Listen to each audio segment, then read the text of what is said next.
8 juillet 2021, bienvenue à tous et à toutes à cette toute nouvelle édition du Balado du Centre-Ville.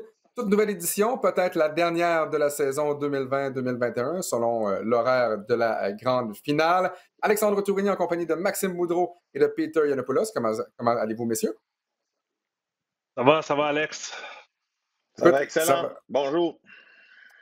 Max, qui nous a abandonnés la semaine dernière pour le balado du Centre-Ville. Mais écoute, c'est une bonne chose, Max. Je pense qu'on a fait le meilleur balado de l'histoire du Centre-Ville et t'étais pas là.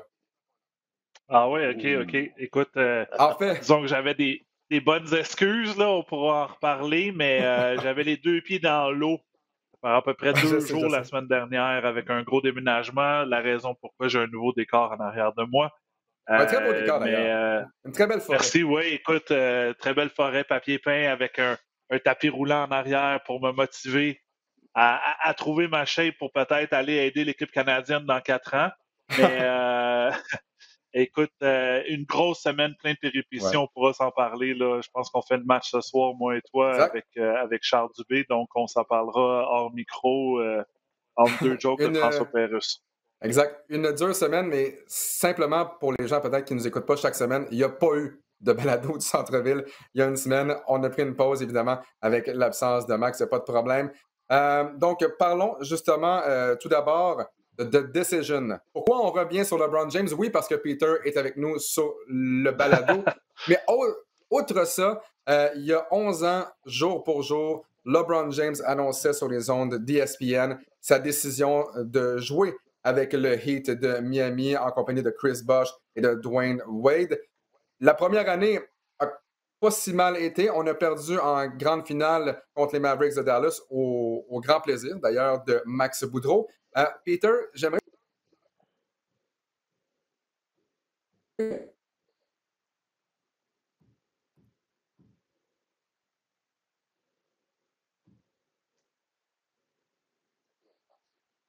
Raconte peut-être tes souvenirs de Decision en 2021 et qu'est-ce que ça a eu comme impact également sur la NBA?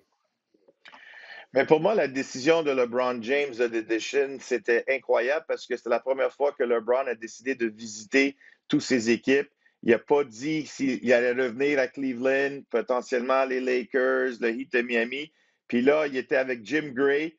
Puis là, il a dit, il prend ses talents, I'm taking my talents to South Beach. Fait qu'il n'a même pas dit qu'il s'en va pour Heat de Miami, il s'en allait à la plage. Fait que c'est clair qu'il voulait quitter Cleveland pour des raisons hors terrain, puis peut-être même sur le terrain. C'est clair que tu es un agent libre, tu as le droit de choisir où tu veux jouer. Puis ça, je le respecte de LeBron James. Mais la façon qu'il a fait, il a dit au propriétaire, Dan Gilbert, un de ses associés, il a appelé Gilbert 60 secondes avant la décision pour lui dire que LeBron ne revient plus. Puis ça, c'est difficile parce que Dan Gilbert, les Cavaliers ont tout donné à LeBron James. Ils ont construit un gymnase de pratique proche de chez lui. Ils ont laissé tous ses amis être sur les vols d'avion, dans le vestiaire. LeBron James pourrait lui dire, écoute, on s'en va, merci beaucoup, mais je vais aller dans une autre direction. Mais écoute, bref, c'est LeBron James qui a fait ça. Mais côté compétitif, pour moi, c'était une décision désastreuse, affreuse pour un athlète, un des meilleurs athlètes de tous les temps. Il ne pouvait pas gagner un championnat à Cleveland. Il est allé rejoindre 2 autres grands joueurs, Dwayne Wade et Chris Bosh, ses adversaires, pour essayer de gagner un championnat. Et là, Alex puis Max, puis tout le monde au Québec, 11 ans plus tard, il a décidé, il a dit à tout le monde qu'il va gagner pas 1, pas 2, pas 3, pas 4, pas 5, pas 6, pas 7 championnats de la NBA. Puis qu'est-ce qu'ils ont fait? Qu'est-ce qu'a fait LeBron? Il en a seulement gagné 2. Il a perdu 2. Puis là, il a dit « Salut Miami, Pat Riley, je m'en vais encore. » Bref, mais LeBron quand même, c'est lui, c'est le roi.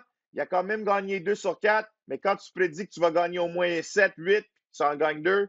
Pour moi, écoute, c'était une bonne décision quand même pour LeBron. C'est lui qui l'a fait pour lui et pour sa famille. Mais pour en rajouter, là, moi, je pense que c'était un peu un manque de maturité. LeBron était jeune, s'est fait conseiller. On sait qu'il y avait Rich Paul, on sait qu'il y avait tout son entourage. Je connais certains de ces joueurs-là pour avoir joué contre eux. Mais c'était un show avec des pétards et des feux d'artifice. Tu fais pas une émission spéciale. Je me souviens exactement j'étais où dans le temps quand c'est arrivé il y a 11 ans, parce que c'était la grosse décision.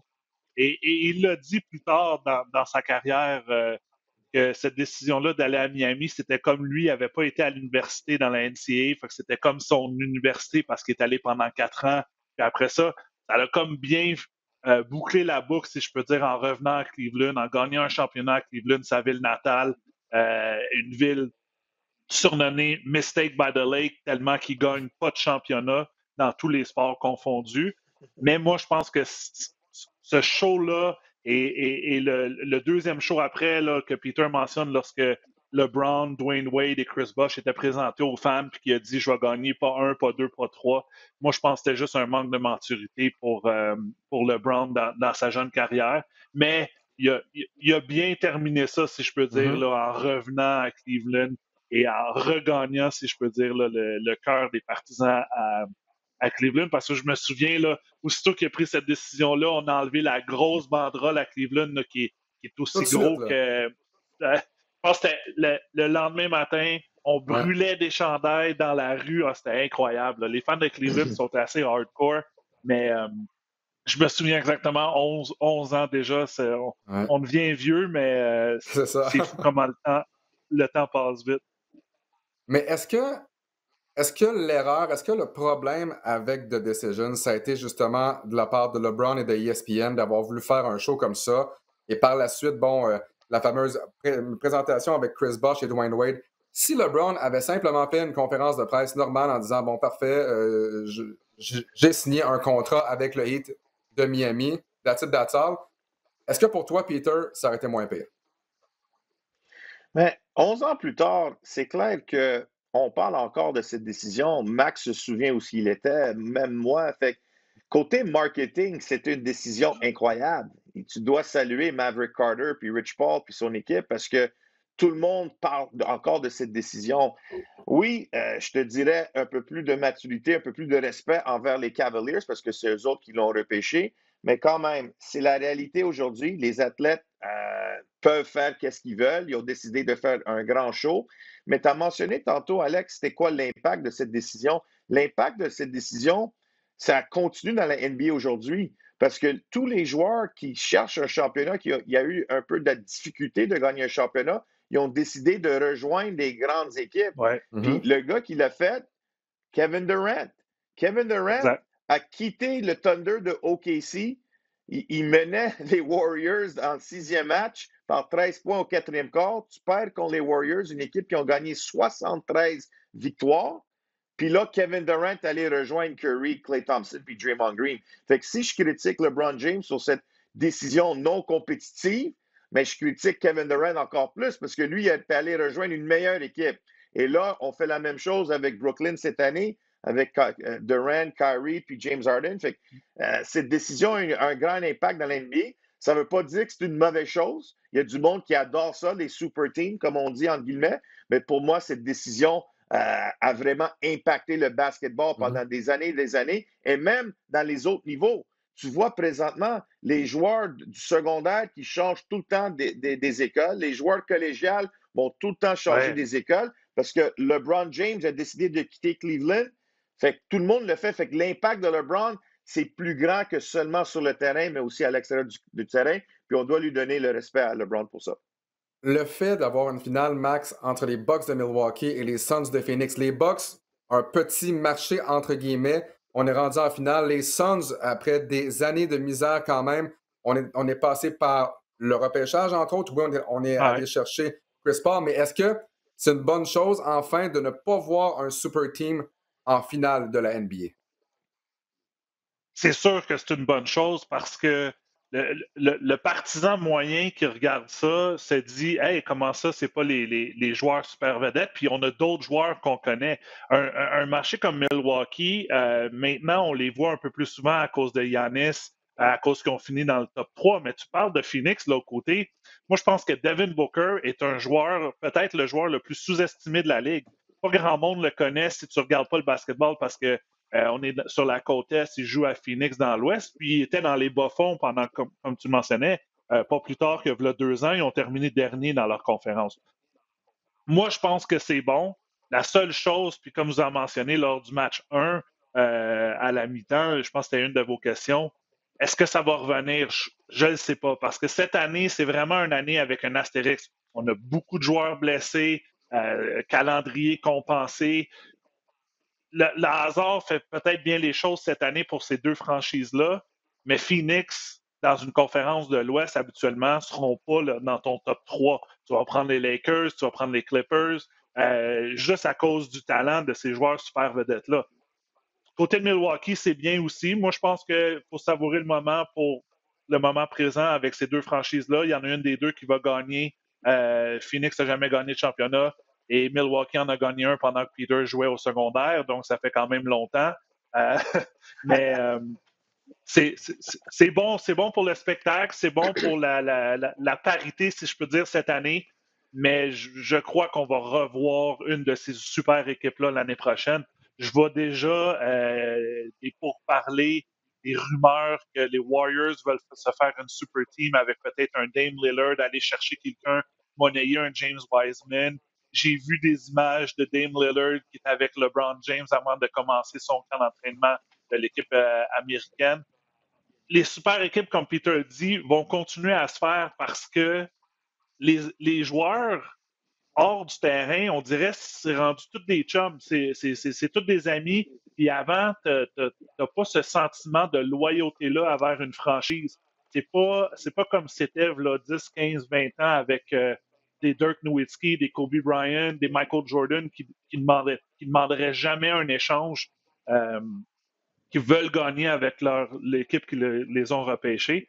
Mais écoute, j'ai bien hâte de voir. Profitons du moment en ce moment. Je pense qu'on a eu un excellent match numéro 1. On va avoir une bonne série. J'ai prédit les Bucks en 6, donc j'ai hâte de voir là, si les Bucks peuvent faire quelques ajustements. Mais la façon que Phoenix jouait le match numéro 1, ça va être extrêmement difficile. Et Max, on fait souvent beaucoup de blagues là, avec Peter, mais Peter était clairement pas né en 1971 lorsque les Bucks ont balayé les Bullets de Baltimore. Donc, ça se passait en 71. Peter, on a su plus tôt ce matin qu'il n'y aura pas de spectateurs du tout du côté des Jeux olympiques de Tokyo, qui s'amorcent d'ailleurs dans 2 semaines, dans un peu plus que 2 semaines à peine. Le Canada, qui avait la chance de se qualifier la fin de semaine dernière, le Canada et la Grèce également, qui avaient la chance de se qualifier la fin de semaine dernière, ça se passait du côté de Victoria. Encore une fois, malheureusement, le Canada ne participera pas aux Jeux olympiques. Défaite en prolongation contre la République tchèque, défaite de 103 à 101. Et pour ceux qui n'ont pas vu le match, le Canada a effectué une remontée exceptionnelle au 4e quart. Andrew Wiggins a créé l'égalité pour amener justement ce match-là en prolongation. Le Canada marque les 5 premiers points en prolongation et par la suite, ça a été plus compliqué. Donc, défaite de la troupe de Nick Nurse. Le Canada qui n'a pas joué aux Olympiques depuis Sydney avec Steve Nash, tout le monde s'en souviendra. Mais cette défaite-là va laisser des traces, Peter, n'est-ce pas? Mais c'est clair, et puis ça fait encore plus mal. Je te dirais 5-6 jours après. Je pense que c'est inacceptable que le Canada ne qualifie pas pour les Olympiques encore une fois. Il faut arrêter les excuses. Il faut les arrêter. On ne peut pas dire, ouais, mais on a un bon jeune noyau, puis il y a des bons joueurs. Arrêtez ça. On a un bon jeune noyau depuis 2014. On n'a pas fait de la Coupe du Monde en 2014. En 2016, on ne fait pas les Olympiques.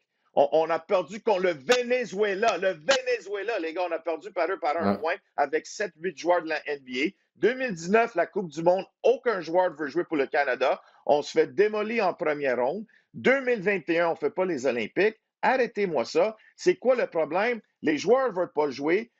Les entraîneurs, Nick Nurse, écoute, on change d'entraîneur. Triano, Nick Nurse, Rowan Barrett qui essaie de faire du bon travail comme le vice-président.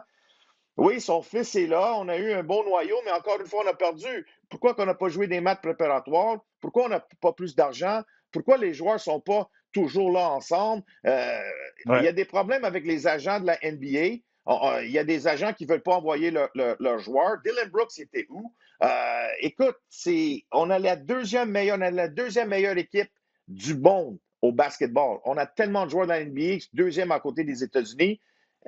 Ouais. Ça ne peut pas continuer. Puis il faut arrêter pour dire, ouais, mais ça va être mieux en 2024. C'est la même chose. En 2016, on aurait dû gagner ce tournoi au Mexique, puis on a perdu contre le Venezuela. Même pas le gagnant de ce tournoi est allé à la finale. C'était les deux finalistes. On a perdu contre le Venezuela en demi-finale. Wiggins, il a mieux joué. Oui, c'est beau qu'il a joué, mais écoute, on voit Luka Doncic, il est tout seul avec son équipe, son pays, il a Slovénie. qualifié pour les Slovénie. Olympiques. Oui, la Slovénie. Fait il faut arrêter les excuses. Il faut commencer de regarder puis dire il y a un problème. Puis comment qu'on va rectifier ce problème. Fait que c'est pas une personne qui peut le faire. Je te dirais, c'est beaucoup de personnes, agents, joueurs, dirigeants. Ça fait mal, les gars, ça fait mal. Puis je pense pas qu'en 2024, les joueurs vont vouloir jouer. Je pense que c'est le début que le programme est presque terminé, dans mon avis. Quand même des mots assez durs. Mais il y a tellement de personnes qui ont dit oui, mais Jamal Murray n'était pas là, Shai Gilgeous-Alexander n'était pas là.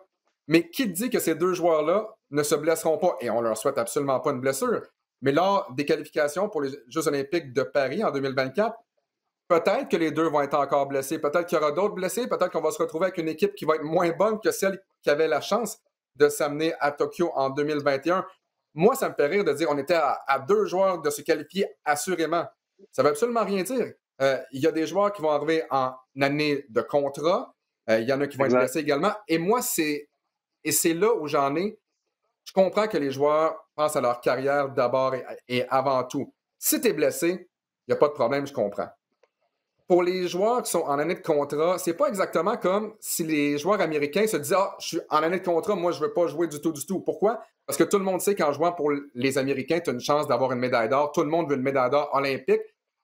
Ça aide tellement pour ton leg par la suite. Écoute, si tu as une médaille d'or, 2 médailles d'or, 3 médailles d'or, tant qu'on n'aura pas un bassin de joueurs plus grand, et par bassin de joueurs plus grand, je veux dire pas seulement 15 bons joueurs de NBA, je veux dire 40, 50 ou 60, où ça ne fera pas une grande différence, où la différence du moins va être moindre si tu as 2 joueurs ou 3 joueurs qui ne peuvent pas être là. Là, ce qui est dommage, c'est que Shai Gilgeous-Alexander et Jamal Murray, potentiellement 2 de tes 3 meilleurs joueurs qui ne sont pas là. Mais si tu avais un bassin de joueurs plus grand, tu te dis, bon, oui, c'est plate, mais il reste ceux-là. Mais là, il ne restait pas mais ça ceux-là, s'en vient, malheureusement. Alex. Ça s'en vient, mais est-ce que ça s'en vient d'ici 3 ans? Est-ce que ça s'en vient d'ici 3 ans pour Paris? Moi, je pense que oui. Écoute, je ne suis pas de l'avis de Peter là, que c'est fini, on ferme la porte et on oublie ça. Il n'y a jamais eu autant de joueurs canadiens dans la NBA. Puis là, il y en a encore. Si on regarde les championnats, si on peut faire le parallèle avec les championnats de U19, ça va super bien pour l'équipe canadienne. Il va y avoir du talent qui s'en vient. Là. Il y a du talent au Canada. Il y en a peut-être plus. Moi, où ce que j'accroche un peu, c'est que je ne suis pas sûr que chacun de ces joueurs-là, dans leur résumé ou dans leur but dans la vie, c'est je veux représenter mon pays pour aller gagner une médaille d'or. Parce que si c'était ça, tu te fous de ton année de contrat, de renouveler. Écoute, tu fais déjà de l'argent, tout ça on le passe de côté. Puis tu aurais un sentiment d'appartenance pour mettre l'uniforme de l'équipe canadienne. Comme Peter l'a dit, il y a certains joueurs, Dylan Brooks, j'ai rien contre Chris Boucher, c'est son année de contrat, Khem Birch, tout ça, mais il y a des décisions à la fin qui doivent être prises. Ces joueurs-là ont choisi leur propre carrière versus représenter leur pays. Donc moi, je pense que c'est plus une affaire de culture. Tu regardes l'équipe américaine, Devin Booker, je suis en train de lire juste avant qu'on commence le podcast, lui, il a déjà appelé Coach Pop, Jerry Colangelo, il a dit, écoute, si le match se rend jusqu'au 25 juin, le 24 juin, match numéro 7, moi, je prends le prochain avion, puis je m'en vais tout de suite au Japon, puis je vais être là pour les Olympiques. C'est pas le même sentiment d'appartenance que tu as d'un pays versus l'autre. Regardez Luka Doncic, il l'a dit. Il dit, qu'est-ce qui est plus important pour toi? Est-ce que c'est remporter une qualification olympique ou remporter un championnat de la NBA? Il a dit, écoute, c'est dur entre les deux, mais représenter mon pays, je suis extrêmement fier. Puis, écoute, je ne veux pas dire qu'à lui seul, il a changé la donne, mais il est quand même un des meilleurs joueurs sur la planète. Puis tu sais qu'il veut représenter son pays. Je suis sûr que si Giannis et les Bucks avaient été éliminés, il aurait été au tournoi de qualification olympique à Victoria, sans contredire, c'est sûr. On dirait le sentiment, la culture de représenter ton pays est totalement différent dans d'autres pays souvent, on le voit dans d'autres sports, le soccer, l'Europe, tout ça, la Copa América qu'on voit, l'Amérique du Sud, les joueurs viennent et ils se foutent des contrats, ils se foutent des blessures, ils veulent représenter leur pays, ils veulent mettre le dossard de l'équipe de leur pays. Donc, moi, je pense que c'est là que ça vient le problème. Puis, malheureusement, écoute, encore une fois, une défaite crève-cœur. Ouais. J'y ai cru lorsque Wiggins est revenu en surtemps, mais j'aurais jamais pensé, là, les Tchèques, j'aurais dit peut-être la Grèce, on en a déjà parlé avec Peter, avait une chance, peut-être la Turquie, qui était bien classée, mais jamais pour 2 secondes, j'ai pensé que ça serait la République tchèque qui finisse ce tournoi-là. Écoute, ils ont perdu le premier match contre la Turquie, puis ils ont gagné leur deuxième match de qualification contre l'Uruguay par 1 point. Donc, ils sont vraiment rentrés par la porte arrière, mais à la fin, c'est eux qui ont gagné les 2 derniers matchs de demi-finale puis de finale. Peter, rapidement, parce que je sais qu'on doit te laisser aller, parce que tu es un homme occupé. Est-ce que tu peux nous parler des jeunes Québécois qui représentent le Canada, eux, au championnat des U19, donc Ben Mathurin et Omax? Oui, j'ai un peu de temps aujourd'hui, Alex. Je peux rester avec bon, vous. Tant mieux. Mais je te dirais, ouais, rare. j'adore être avec Alex et Max. Mais écoute, premièrement, juste pour continuer sur ce que Max a dit, le problème avec le Canada, c'est pas seulement qu'on a besoin des joueurs de la NBA qui soient présents.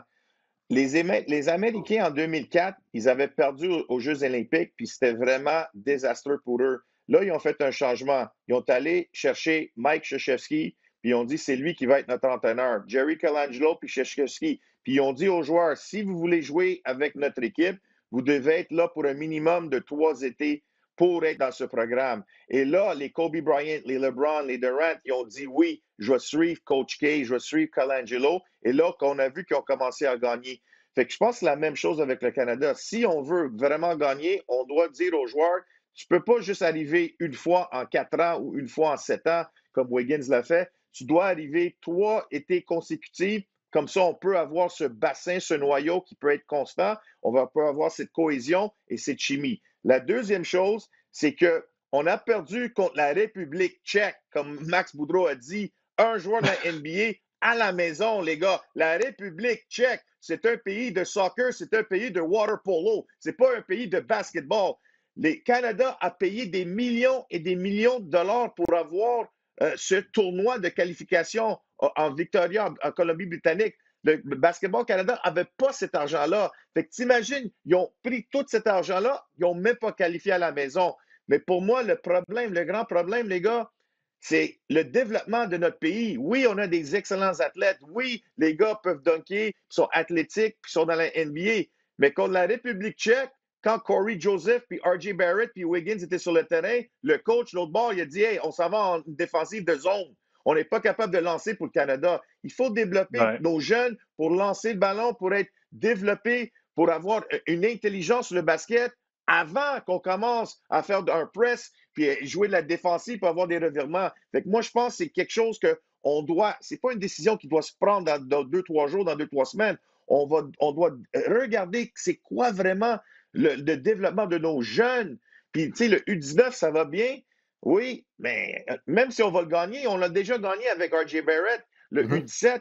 Fait que pour jouer dans ce tournoi-là, on a besoin de cette chimie puis cette cohésion. Mais le U19, nos Québécois sont excellents. Ben Mathurin, le Maryland, notre Québécois, 16 points par match. Il est le meilleur marqueur de l'équipe nationale, l'entraîneur-chef Paul Weir. Le alley-oop hier était incroyable dans le match contre Porto Rico. Là, on va jouer contre l'Espagne. Là, le demi-finale, potentiellement contre les Américains. Mais Ben Mathurin a décidé de revenir à Arizona parce qu'il voulait continuer son développement. Lui, il veut être un choix lottery pick dans le prochain repêchage.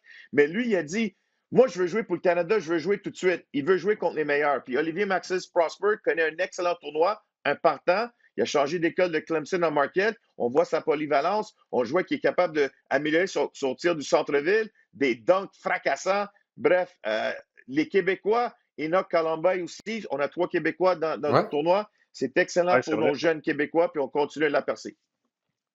Juste pour conclure là, sur ce fameux match entre le Canada et la République tchèque, je l'ai dit en ondes, Peter, lorsqu'on a fait le match numéro 6, Hawks contre Bucks ensemble.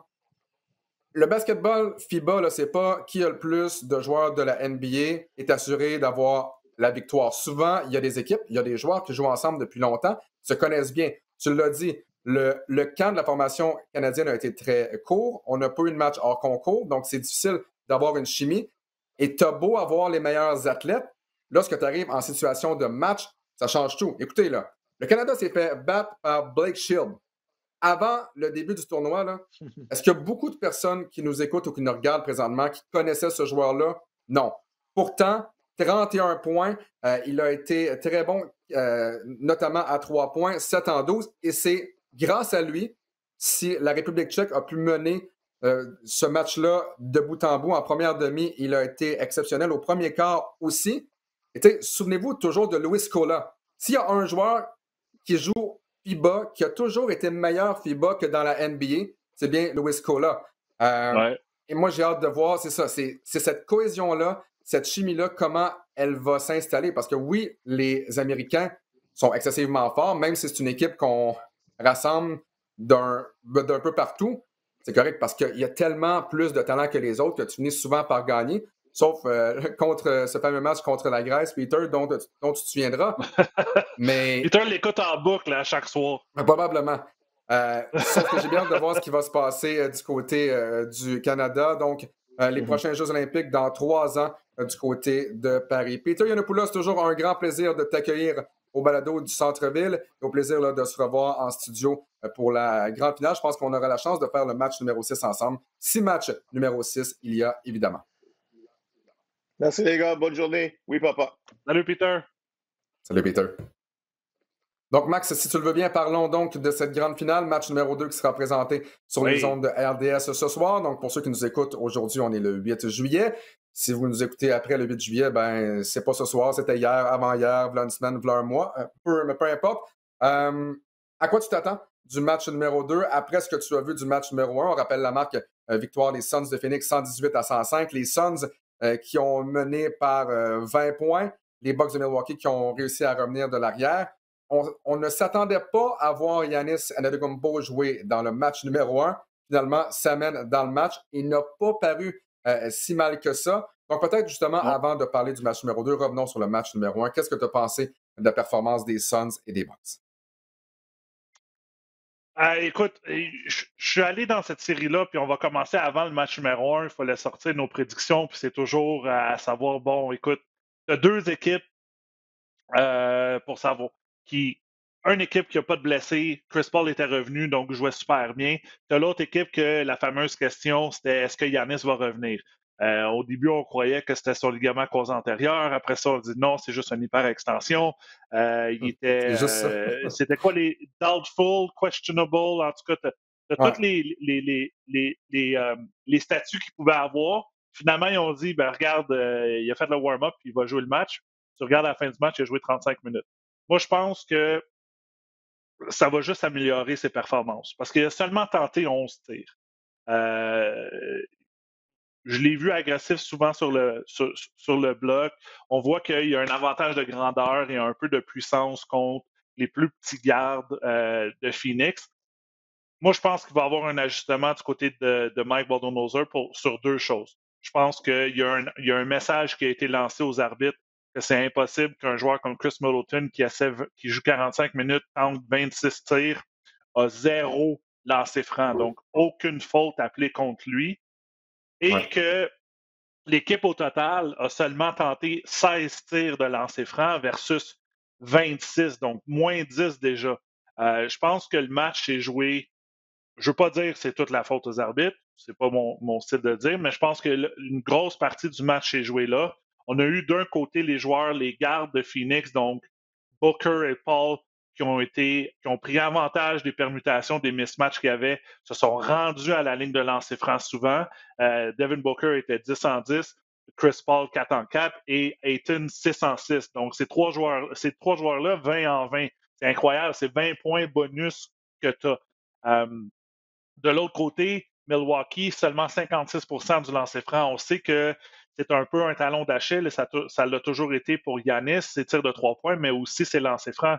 Et c'est qu'est-ce qui est, je veux dire, un peu le plus alarmant pour un joueur de sa trempe, parce que tu sais que dans des matchs comme ça avec Phoenix, ça va être serré et il va falloir que tu aies gagné des matchs souvent à la ligne de lancer franc. Je pense pas qu'il va y avoir des matchs que ça va être par 20, par 25, qu'à la fin du 4e quart, tu mets juste tes joueurs de banc, puis le match est fini. Je pense que tu vas avoir des avances de 2, 3, 4, 5 points. Les joueurs vont aller te fauter, et là, il va falloir que tu gagnes le match sur la ligne de lancer franc. Je pense qu'il va y avoir un certain ajustement de ce côté-là. Il y a un message qui a été lancé de Mike Budenholzer en disant écoute, on n'a jamais eu cet écart-là.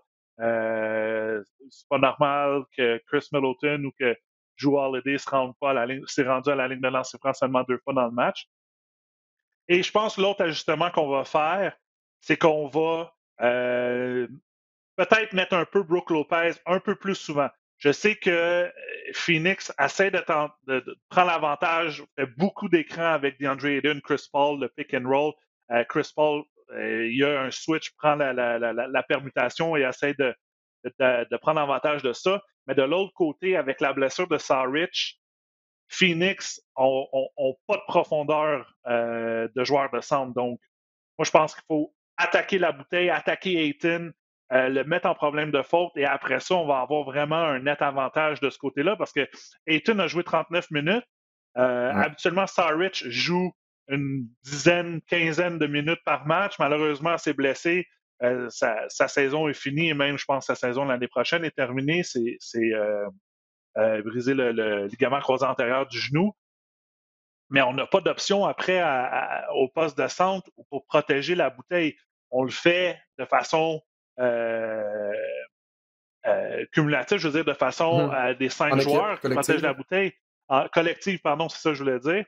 Mais moi, je pense qu'on voit souvent Giannis en 5 au 3e, 4e quart. Je ne suis pas sûr qu'on va le voir autant.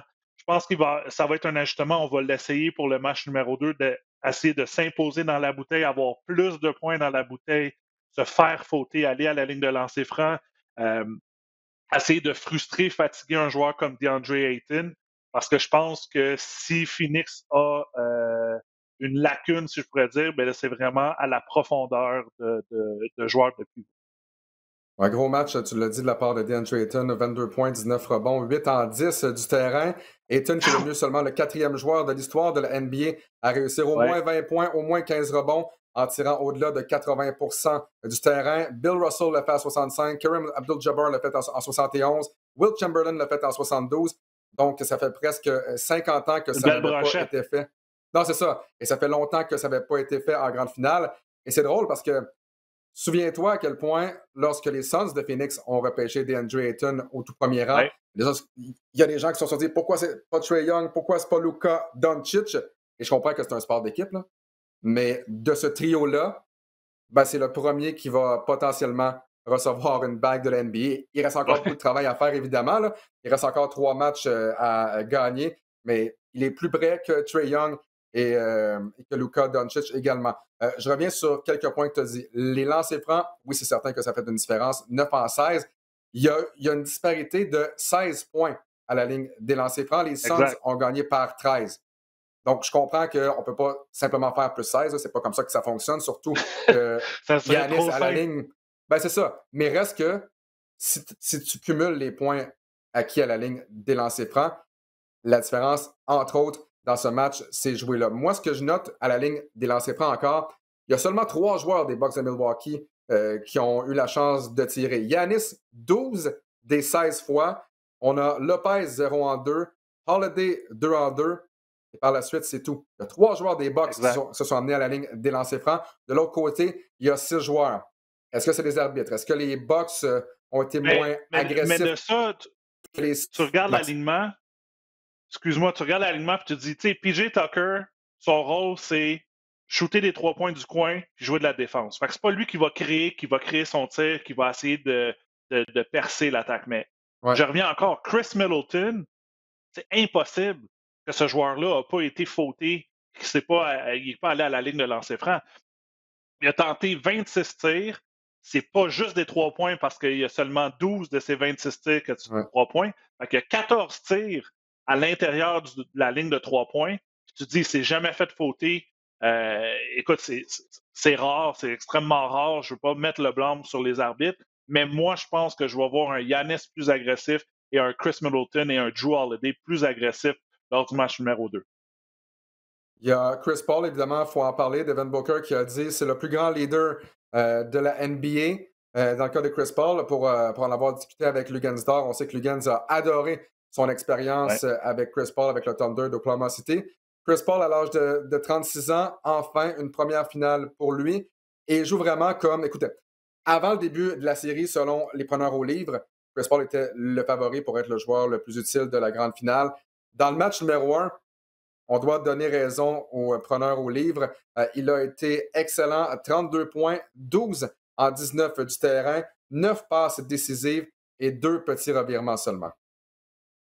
Exact. Et tout un troisième quart. Le match était seulement par 8 à la mi-temps et était par 16 à la fin du troisième quart. Et ça a été avantage plus 8 pour Phoenix. Mais au troisième quart, Chris Paul a fini 6 en 7 et a réussi tous ses tirs de 3 points. Là, il était 3 en 3 du 3 points. Donc, je pense que le match, si tu regardes le match, là, puis tu dis, j'ai pas regardé le match où ça s'est joué au troisième quart, la performance de Chris Paul. Ouais. Ça s'est joué sur les lignes de lancer franc. Parce que tu regardes les autres statistiques, les rebonds, c'est quand même similaire. Les revirements, c'est similaire. Le nombre de tirs réussis des deux équipes, c'est similaire. Donc, le jeu, c'est vraiment. Le match, je pense que c'est vraiment joué là sur la super bonne performance de Chris Paul après 16 ans d'attente, comme tu dis. Finalement, et je sais pas, là, on va lancer une petite fois. Tu as vu le tweet de LeBron James envers son ami Chris Paul. Donc, je ne sais pas si c'est du recrutement pour l'année prochaine pour se faire un autre. Ce sont des très bons amis, là. Non, c'est ça, mais c'est quand Banana même... Boat. Ouais, c'est le fameux Banana Boat. Il faudrait ressortir la photo. Bateau banane. avec Wade et Carmelo et tout ça, mais quelle performance. Oui, j'ai pris contre eux parce que je me dis que le talent des Bucks est un peu plus grand que le talent de Phoenix, mais je ne m'attendais pas à une performance de la sorte de Chris Paul. Là. En termes, oui, c'est un super bon joueur, mais 32 points, 12 en 19, 9 aides aussi, 2 revirements, comme tu dis. C'est une ligne statistique pour une première finale là, incroyable. Là, même si tu es dans ta 16e année, c'est quand même ta première finale. Tu joues à la maison. Tu sais que tu as le poids de ne pas vouloir être un joueur cicatrisé, genre le joueur qui a jamais gagné, le meilleur joueur qui a jamais gagné de championnat, là, à la Charles Barkley, la Reggie Miller. À la Dan Marino de la NFL aussi, des trucs comme ça. Oui, la Dan Marino, c'est ça. Mais écoute, quel match. Content pour Phoenix. Je pense que ça va être très serré. Et moi, je m'attends à une meilleure opposition là, de Milwaukee. Je pense que Milwaukee vont sortir avec le couteau entre les dents et vont être extrêmement agressifs. Là. Comme je te dis, ils vont attaquer la bouteille là, à outrance ce soir. Et ce qui est fou, là, pour revenir sur Chris Paul, c'est qu'au premier quart, Chris Paul n'avait aucun point. Donc, il a marqué tous ses points dans les 3 derniers quarts, surtout lors des quarts 2 et 3. Mais une grande performance. Rapidement, quel ajustement Mike Budenholzer va devoir faire défensivement? On sait qu'on a pris avantage de Brook Lopez. Peut-être expliquer aux gens ce qui s'est passé et pourquoi Monty Williams a voulu attaquer dans le match numéro 1 Brook Lopez. Ben, c'est parce que Brook Lopez, du haut de ses 7 pieds, c'est pas le joueur le plus mobile. Donc, c'est un pas deux mesures du côté de Milwaukee. C'est qu'on sait que on veut essayer de s'imposer physiquement en termes de... On a des joueurs comme Giannis, Bobby Portis, Brook Lopez qui sont plus grands que 97% de l'équipe de Phoenix. C'est seulement DeAndre Ayton qui est à 7 pieds. Et après ça, c'est tous des joueurs en bas de 6 pieds 8. Parce que l'autre qu'on avait, c'est Saric, mais malheureusement, il est blessé. Fait que l'ajustement qu'il a essayé de faire, c'est que Monty Williams, s'il a vu Brook Lopez sur le terrain, il disait à DeAndre Ayton, tu vas faire un écran sur le joueur qui a le ballon. Si c'est Chris Paul qui entre les mains, un écran en haut de la clé, donc on appelle ça un pick and roll, un écran et roule, parce que DeAndre Ayton n'est pas un joueur qui va sortir après un écran à la Kristaps Porzingis, par exemple, pour effectuer des 3 points.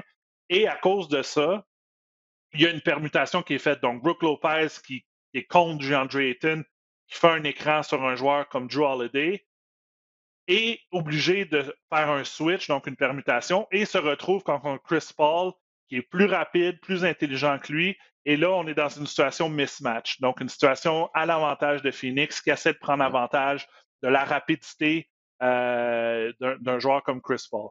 Donc, ça, pour contrer ça, qu'est-ce que Mike Budenholzer fait? C'est qu'on assoit Brook Lopez et là, on se met une formation plus petite, entre guillemets, avec Giannis en 5.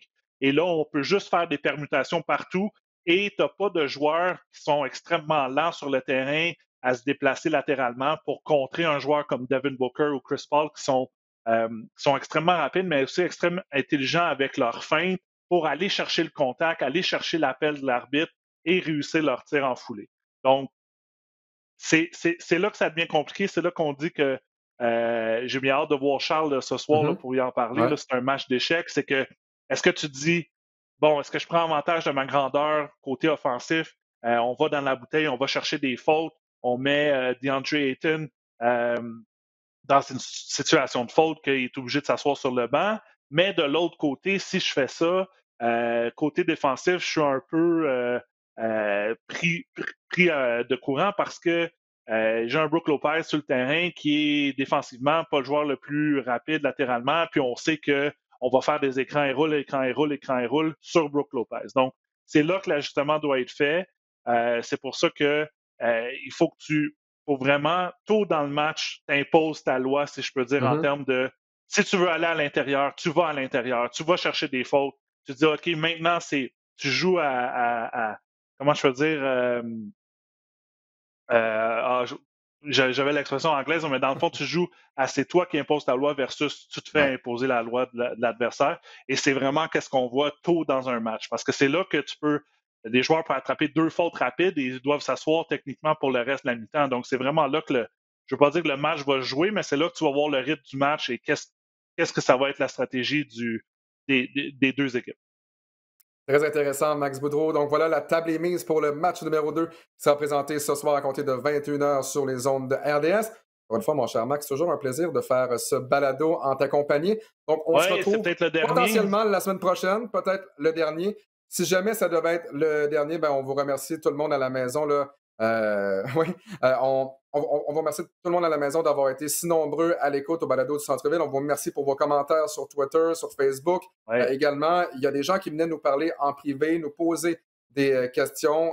Donc, on vous remercie d'avoir, encore une fois, été si nombreux à l'écoute. On se revoit donc soit la semaine prochaine, soit probablement au mois d'octobre ou novembre, donc dans quelques mois. Et si c'est le cas, ben, on vous souhaite de très belles vacances.